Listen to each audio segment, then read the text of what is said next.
Sarap. Fresh ng karne. Ang daming sibuyas, ang daming pipino. Grabe, ang laman.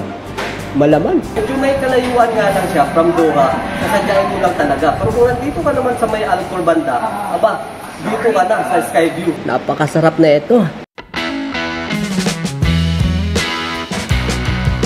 Dahil sa dine-in nila dito, habang naghihintay tayo ng mga in-order natin, is free na tong kanilang pandesal at saka yung Spanish bread nila. Bahala ka kung anong kakainin mo, Spanish or pandesal.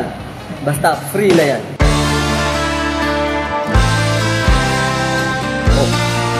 Dito na yung in-order namin mga kayami. Mukhang masarap to ah. Ito yung steam hamor with black bean sauce. Steam hamor with black bean sauce. Ito namang isa, Sibas with mango sauce. magkano naman to? Pareho po silang 35. 35 reals lang. Opo. Isa talaga ang Skyview Grill sa mga kilala na restaurant dito sa Alcor na nagluluto ng mga seafoods dishes. Tulad nitong nasa harapan ko ngayon. Grabe, ang native.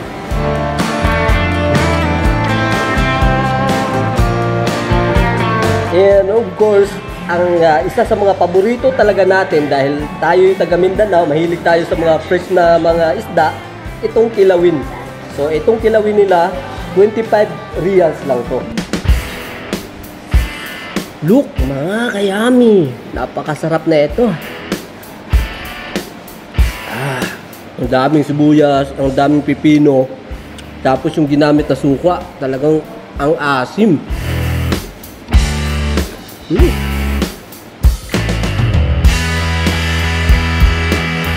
Sibas with mango sauce. Walang buto ha. Saka may mangga. Grabe mga kayami. Ang laki ng fish. For only 35 reals. Titikman na natin to. Matitikman natin to dito lang sa Skyview Grill. Oh, napaka-fresh ng karne.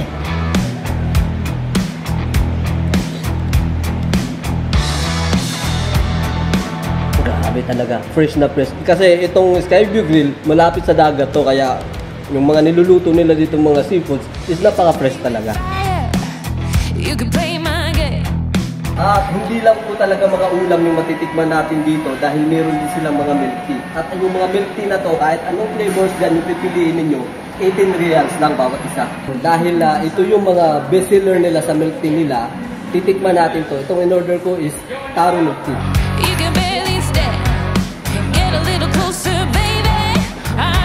Okay, gusto ko to. Hindi siya gaano matamis. At syempre, dahil may halo-halo sila dito, titikman din natin to. Yung special halo-halo nila is 19 real. Yung ordinary halo-halo, 15 real lang. Meron din tayong mga Filipino delicacies, mga sweets dito. Ano ba to? Pang-snack, sir? No? Oh, pang-snack.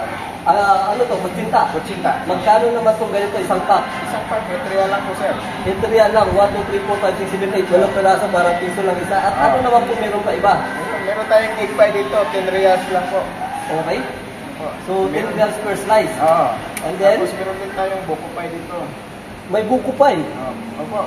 Buko pie, 10 reals din. Isang slice. Okay. Sige. Tikman natin ito mga kayami. At meron pang siopaw. Magkano itong siopaw mo? Ano sir? 9 reals. 9 reals yung siopaw nila mga kayami.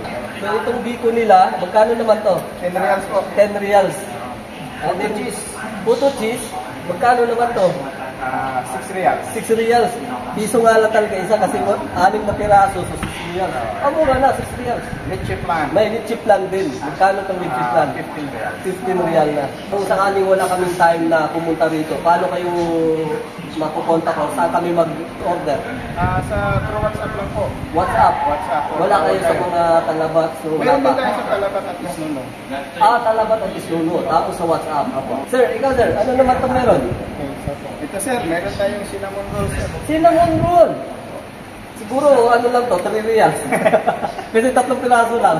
Ito sir, medyo mahal to. 10 reals. 10 reals, 3 piraso. Cinnamon roll. Cinnamon roll. Okay, so pwede kayong umorder sa Talabat, Isnuno, or tumawag kayo, or mag-message kayo sa WhatsApp nila. Meron din silang pandipaw dito, 4 na piraso, 7 reals lang to. At meron din silang sapin-sapin, na 13 reals lang. Ayun mga kayami, ang daming busog. Grabe, napakasarap ng food nila, napaka-fresh, sariwang-sariwa talaga.